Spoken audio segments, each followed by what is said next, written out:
'Tis a yearly tradition on my channel to overanalyze the artistic meaning of Pokémon sprites. After covering the first 3 generations of main series games, we finally reach Gen 4 when Professor Rowan introduces us to the Sinnoh region. With over 100 new Pokémon added in Diamond and Pearl and the ones from the previous generations, and some receiving another new sprite when the updated Platinum version was released, there are over 500 sprites to choose from. Now that the series was on the DS, graphical limitations were well in the past, so when looking at the weirdest sprites, it won't just be at ones that are not accurate like in previous videos. Rather, I'm looking at sprites that cause me to ask a question or two, whether it's about a Pokemon's appearance, pose, or something else. So really, this is just nitpicking at the highest level. Anyway, get ready to overanalyze the top 10 weirdest sprites in Pokemon Diamond, Pearl, and Platinum. Number 10, Gardevoir in Diamond and Pearl. The reason she's here is that eye. Why does it look so surprised? It appears as if she just discovered something that she wasn't supposed to know, or someone just told her it was the year 2020 when she thought it was still 2005. Regardless, her sprites are usually calm and elegant, going along with her origin of being a psychic dancer sort of Pokemon, so this more shocked expression on her sprite stood out to me. Why is her hair like that? I don't know if that's hair. I think that's just part of her head and wraps around onto her face. Doesn't it scratch her nose? I've never seen her with a nose. I don't think she has one.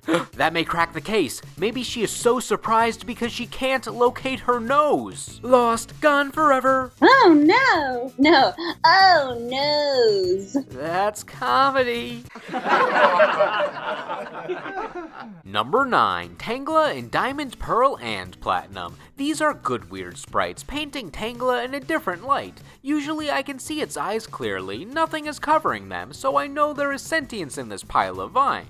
Even the Gen 4 remakes of Johto had those eyes front and center, but all 3 Sinnoh games gave Tangela this angsty teenage hair as if he's about to go rebel against society and invent grunge music. No longer does it want to be the adorable Tangela that headlines Erika's team. It wants to hang out with the bad boys and be an enigma. Is he hiding something? Is he compensating? I mean, Tangela's entire existence is meant to be a mystery, so technically yes and no. It's a living paradox. Oh, still didn't answer my question, but okay. Number 8, Dusclops in Diamond and Pearl. I don't know if Dusclops was just at the optometrist's office, but his pupil is extremely dilated. Perhaps it was always meant to be that way, but coming out of the Hoenn games, his eye seemed a lot smaller. The big eye makes him seem more goofy, yet that doesn't feel like the personality he's trying to portray. He's supposed to be dark and absorbs your life. After keeping the pupil size the same in Platinum, Game Freak reduced it in later appearances, meaning they may have been aware that his all-seeing eye was a bit too all-seeing. Also, his hands look like they're, grabbing fruits? No, wait, no, something else. Oh, I got it. It looks like he's... Oh no. No, Dusclops, don't do it! Actually, I was just gonna say it looks like he's doing Palpatine hands. Were you gonna say something else? Yeah, but I don't think we're allowed to say that on the internet. Say what? That his hands look like they're groping. Huh, that is different. Good thing you didn't say it out loud. Number 7, Chattot in Pokemon Platinum.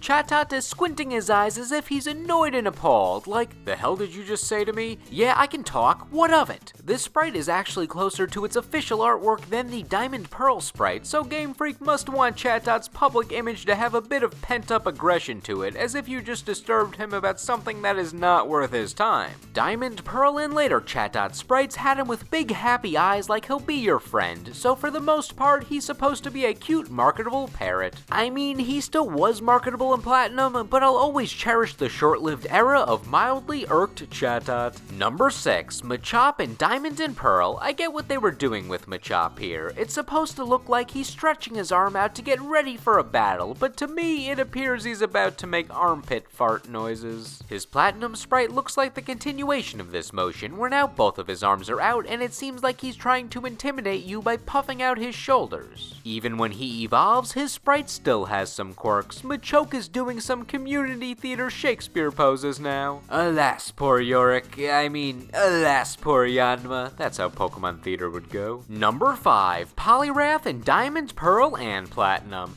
Forget what I said about Machop. Poliwrath is the real Shakespeare thespian here with that pose. Alas, poor Yorick, it is the east and Juliet is the sun. Fair is foul and foul is fair. Nothing will come of nothing. Just like the originals. I think I got part of that monologue wrong. Just like the originals. One weird thing about this sprite is he's uppercutting but looking downwards. If he's going for a high punch, shouldn't he be looking up at the target? Unless he's looking down at us from a distance and punching nothing for dramatic effect. I'd believe it, since Poliwrath has been a showboating kind of Pokemon in the past. My other implausible theory is he was fighting in the pit arena in Mortal Kombat, and he did the uppercut fatality that sends the opponent off the platform and downwards to their death as Poliwrath watches them fall off.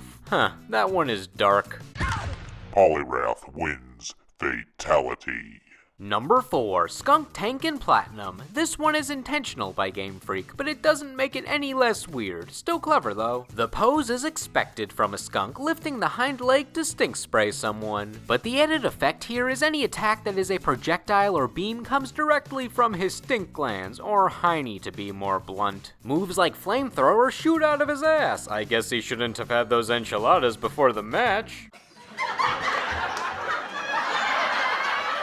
Okay, I get it. The anime and later games show these attacks are meant to come out of his mouth, so this was just the developers having some awkward fun. So don't look at it as a mistake like the Silver Umbreon sprite using Sand Attack. Sorry, buddy, Skunk Tank doesn't quite share your fate. Number 3, Hitmonlee in Diamond and Pearl. Hitmonlee's eyes are further apart than they should be. This is like a Gen 1 sprite type of abnormality. But even red and blue Hitmonlee was pretty on model. Green and Japanese red, though, looked a bit frazzled. I'm not sure how after 10 years of getting him right, they messed up Hitmonlee. There's not much face to get wrong. However, they fixed this in Platinum by redoing the face on the sprite to make all right in the world again. With the first sprite, it was like he was slowly melting as if he was made of silly putty, but since he's just eyes without a face, not many of his details actually changed outside of his eyes going into his shoulders. A few more centimeters out and he could have eyes like Doma the Angel of Silence. Number 2, Primeape in Pokemon Platinum. Primeape's nose has always been about the same size, whether you look at other games or official artwork or the anime,